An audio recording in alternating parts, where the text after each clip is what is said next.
சம்பவம்.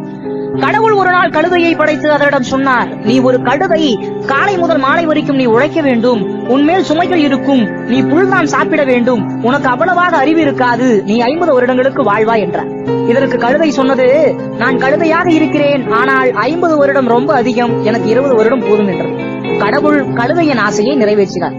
அடுத்து ஒரு நாயை படைத்து அதனிடம் சொன்னார், நீ மனிதனின் வீட்டை காக்கும் காவலன், அவனுடைய அன்பு தோழனாக இருப்பாய், மனிதன் உண்ட பிறகு உனக்கு கொடுப்பான், நீ 30 வருடங்களுக்கு வாழ்வாய் என்றார்.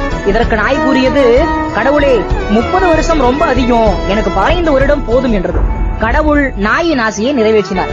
அடுத்து கடவுள் குரங்கை படைத்து அதனிடம் சொன்னார், நீ ஒரு குரங்கு, மரத்திற்கு மரம் தாவ வேண்டும், நீ வித்தைகள் காட்டி மற்றவர்களை மகிழ்விப்பாய், நீ 20 வருடங்களுக்கு வாழ்வாய் என்றார்.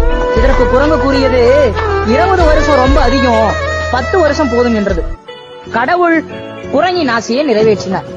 கடைசியாக மனிதனை படைத்து அவரிடம் சொன்னார், நீ ஒரு மனிதன், உலகில் உள்ள 6 அறிவு ஜீவன் நீ மட்டுமே, உன் அறிவை கொண்டு மற்ற மிருகங்களை ஆட்சி செய்வாய், உலகமே உன் கையில், நீ 20 வருடங்களுக்கு வாழ்வாய் என்றார். இதற்கு மனிதன் கூறினான், 20 வருஷம் ரொம்ப குறைவு, கழுதை வேண்டாம் என்ற 30 வருடங்களையும், நாய் வேண்டாம் என்ற 15 வருடங்களையும், குரங்கு வேண்டாம் என்ற 10 வருடங்களையும் எனக்கு கொடுத்து விடு. கடவுள் மனிதனின் ஆசையை நிறைவேற்றினார். அன்று முதல் மனிதன் முதல் 20 வருடங்களை ஜாலியாக வாழ்கிறான் மனிதனாக.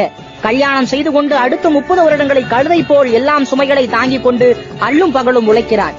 குழந்தைகள் வளர்ந்த பிறகு அடுத்த 15 வருடங்களுக்கு அவன் வீட்டின் நாயாக இருந்து அனைவரையும் பாதுகாத்துக் கொள்கிறான். மிச்ச மீதி உள்ளதை சாப்பிடுகிறான். வயதாகி ரிட்டையர் ஆன பிறகு குரங்கு போல் 10 வருடங்களுக்கு மகன் வீட்டிலிருந்து மகள் வீட்டிற்கும், மகள் வீட்டிலிருந்து மகன் வீட்டிற்கும் தாவி தன் பேர குழந்தைகளுக்கு வித்தைகள் காட்டி மகிழ்வித்து மரணிக்கின்றான். என்ன நண்பர்களே, இதுதான் மனித வாழ்க்கையின் உண்மை. நிச்சயம் மனிதர்கள் எல்லாம் இப்படிதான் வாழ்ந்து கொண்டிருக்கிறோம். Download Moj.